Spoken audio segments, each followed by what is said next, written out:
I have never bought a car that I loved so much and at the exact same time absolutely hated. This here is my 2016 Audi RS7, and the story with this car goes way back. We all have cars that we badly want to own, and this is one of mine. So when I saw it on the auction, I was beyond excited. It was perfect, the exact color and spec I wanted. So obviously when the exact car you want comes up on the auction, the budget kinda goes out the window. In this video, I do a price reveal, and I would love to hear your opinion if you think I overpaid. Anyways, when I got the car home, it was a disaster. Way more damage to the quarter panel and just in general to the entire car. My hopes were pretty low, but after slowly piecing it together, getting all the parts, getting it all assembled and looking like a car, I realized that my subframe was bent. So I spent a sleepless night changing that subframe because I badly wanted to finish and drive my dream car. Now after the subframe, we're left with this weird suspension noise. So what I'm gonna do to show you guys this noise, because you can't really hear it on camera, I got one of the mics right here. You can probably hear this mic as well. I'm gonna go ahead and hop onto this bad boy. Stick a mic on right there. See that right there? Now let's just hope it doesn't fall off and hear this noise. So, oh yeah, that does not sound like a RS7 should sound like. I've been fighting this annoying sound for weeks on weeks. This car has been an insane headache. Changing the subframe, I did that off camera because I was like just so over it with this car, but we're gonna address everything today and finalize this thing that way it will be 100% ready. Now the main thing we need to address that's just been absolutely pissing me off is the DRC system. Unfortunately, Audi has a DRC system to fill the, or DRC equipment to fill the DRC system, and it costs about $4,000. Luckily, a subscriber reached out to me and said that he has one and I can use it. So here we have a DRC system, and I have no idea how to use this, although luckily he also printed me a manual sheet on how to operate this technology over here. So we're gonna go ahead and get that sorted out first thing, and hopefully the light on my dashboard goes away. Interestingly, it's a sport differential system fault. Yeah, look at all these attachments. By the way, I have way too many cars and I'm trying to get this thing out of the way. That way it can be fully finished and I can start making videos on this beauty right over here. I know you guys have been waiting for it. Trust me, I am more excited than you guys. It doesn't look too difficult, but I guess let's pop the wheel off and start here. I actually don't know which wheel we need to start with, so let's figure that out first. A and C. A and C. Close those two. Close the shutoff valve on DRC device. Close the needle valve. B. So that's the needle valve. Since this was my first time trying to figure this out, honestly I was really scared to take on the responsibility. Not only am I learning how to use a $4,000 piece of equipment that I'm really scared to break, I also hope I don't make my suspension any worse than it already is. Trying to figure out how this system works and seeing if I have everything to get this job done, I watched a couple of YouTube videos while Danny was lifting the car in the air.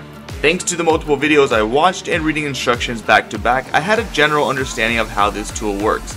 On the struts there are bleeding valves that the unit connects to.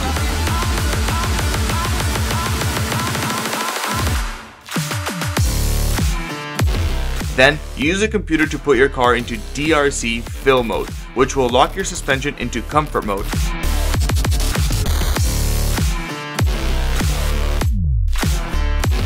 After that, you vacuum the DRC system, hoping there's no leaks in it, and using the device, you pump the new fluid back in. I got it figured out.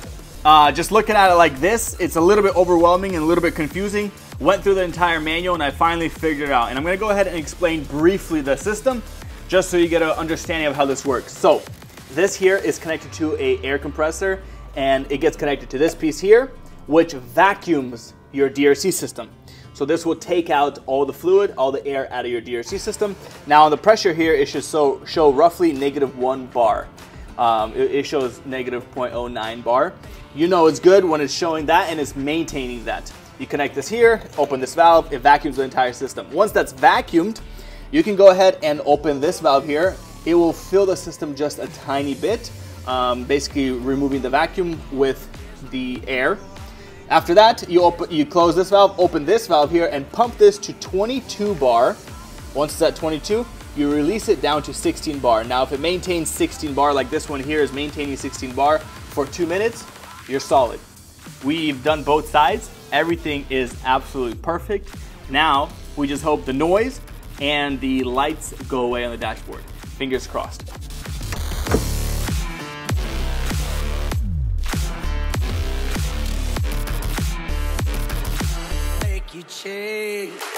I don't hear no more clanking.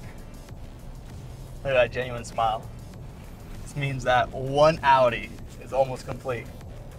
We still have the diff light. I gotta clear it, check it out, what's going on. I couldn't clear it. It says that some service function needed to be done.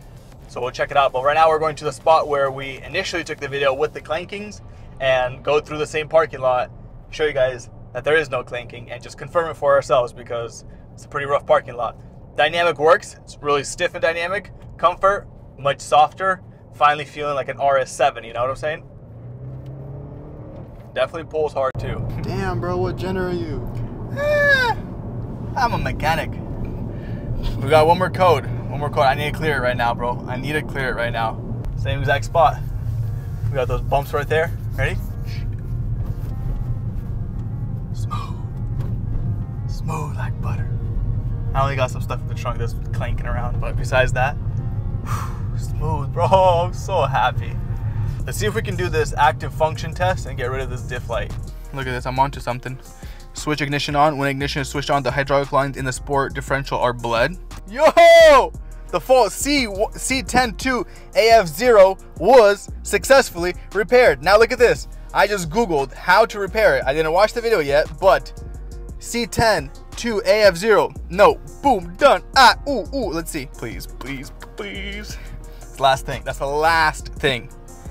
And this thing is going off the cliff. I'm a mechanic. Let's see if the light's still on. Gotta give it a couple minutes, but it ain't gonna be on. Differential fluid needed to be bleeded. You know what I'm saying? I'm not sure, but I'm assuming that the sport differential and the DRC system are tied in together because I tried to bleed it previously and it couldn't bleed. Now it's successfully bled and there's no lights. I mean, no lights. Look at this. We got a clean dash, completely clean. There was a cop. Yeah, right? On the outside. I don't give a crap. What is he gonna do? Stop me? This fast car.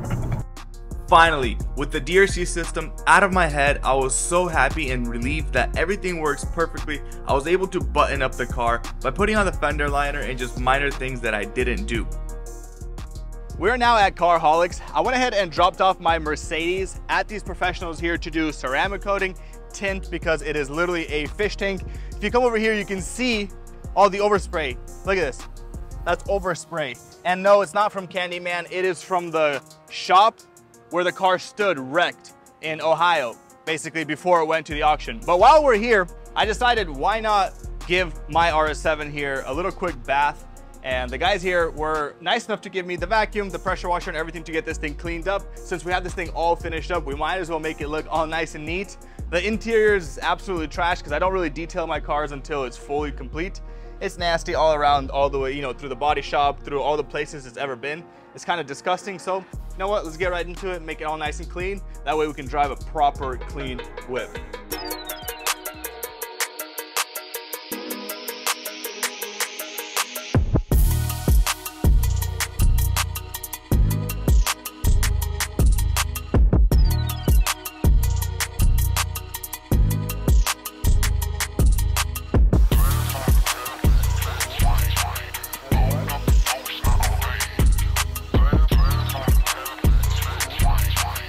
Hey, yo, how much they pay this new guy? How much you pay this new guy?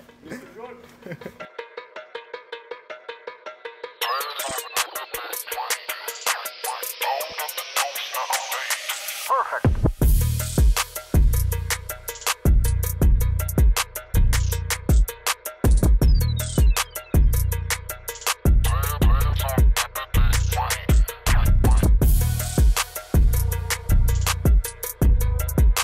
Look at this. Look at this. Man, when a car gets detailed, it like brightens up the soul. Shout out Ben for helping out. Ben from Carholics. Anyways, we have something special for this car as well to finish off this rebuild. We have a AUDI auto wheel. So this is an absolutely stunning steering wheel, and I am beyond excited to slap this bad boy on. Look at this. We got the red stitching to match the red calipers, forged carbon paddle shifters, just absolutely gorgeous piece of art right over here. Let's get this put on. And baby. Look at that. These bags are kind of tricky to take off. You got to turn the wheel 90 degrees to the right, and then you have access from the back here. That's why I use the camera to get this pin right here. So you see this pin up here? That one right there? Yeah. That pin gets moved and it releases the airbag. So that was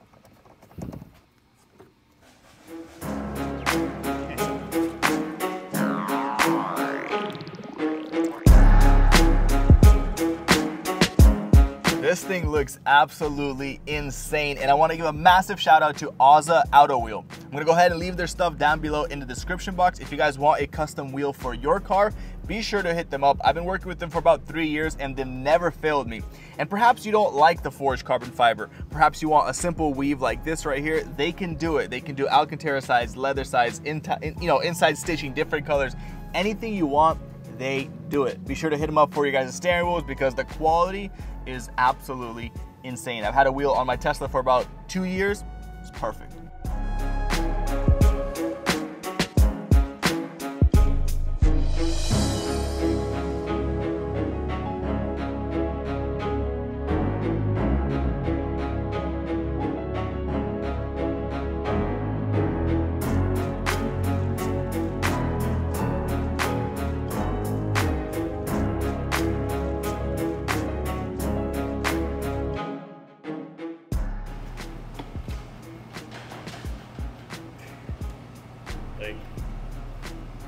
Salam. Proper ending to vehicle rebuilds is a proper send. We got our draggy unit up here. My purple RS7 did a 3.4 0 to 60, but that's without my huge passenger that's 6'2", 300 pounds. Anyways, we have the draggy unit right here mounted. Everything's good. Sport and in individual comfort settings on suspension. Everything else is sport. 3, 2. Oh. All right, 363. We had 363, 0 to 60. You know, I'm actually very curious. If you get out, what will it do?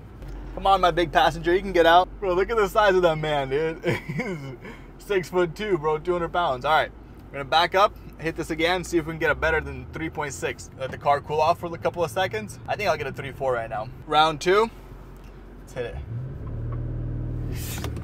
Oh, what? I just launched backwards. What in the world? Let's go. 3, 2, 1. Oh, yes. Dude, that pulls hard. All right, we got it. Now my phone is gone. Let me find my phone. 359. So honestly, not much of a difference. So we did 363 and 359. But it is really hot. It's 96 outside, so probably that's why. All right. I get this question about 100 times by the time I'm done with the rebuild, if not more. The question is it worth it to buy a car off of Copar or any auction site and rebuild it yourself?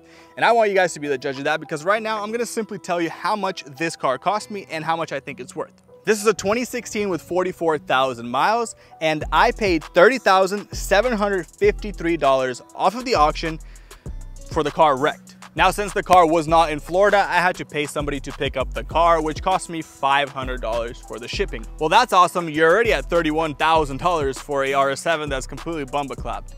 Now, the parts, 2 doors, rocker panel, quarter panel, all suspension components, and the subframe, all of that was $2,475, which I'll tell you guys a little quick secret.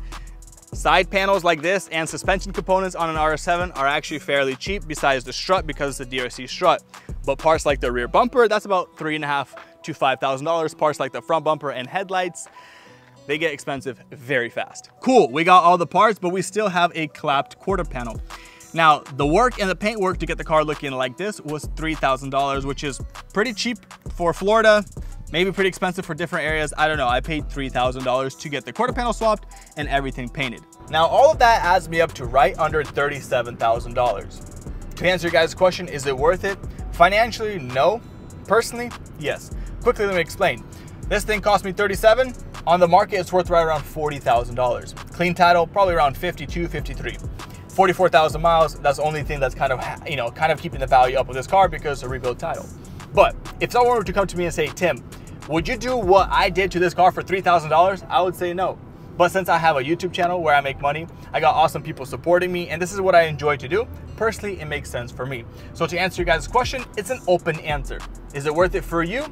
I don't know. Maybe you value your time different than me. Maybe you know, just learning. I don't know. What's the goal of the rebuild? Financially, no. Personally, yes. Now let's just enjoy this thing because it's done. It has no issues, no lights. Look at the steering wheel. It looks beautiful. And we're gonna test out my new drone. Little baby drone.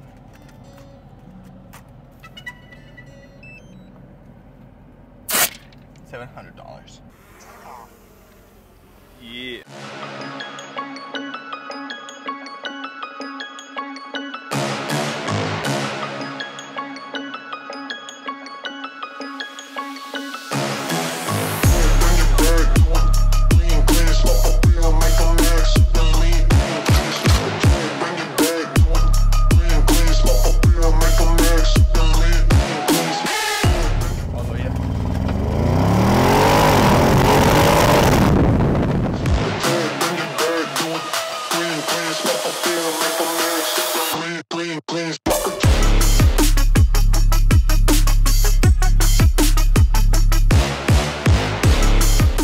This thing on the roof. Is it somewhere up there? Yeah. Ta-da! Yo, this thing looks insane.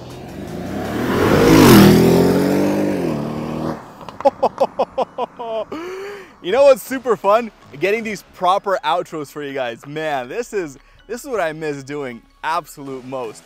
That color is absolutely wild. The way the car came together, you know, changing the rear differential and all that, or the rear subframe, getting all that rust away from the car. That thing is pretty darn perfect. Look at him, he's coming hot. He's coming in. Yo, homie gotta chill. Yo, homie gotta chill. Look how good this thing looks. Yo, give it some revs. Wow. How fast did you hit on that flyby? Like 9. Jeez. This is a small road too. Now with all that being said, thank you guys so much for watching these videos. And if you guys enjoy them, please smash that like button, comment your thoughts and ideas down below. It does help with the algorithm. Get these videos out to more people so I can do more fun things for you guys. Anyways, if you guys are not following me on Instagram, be sure to follow me on Instagram at BYBTim. Once again, don't forget to work harder and dream bigger. Peace.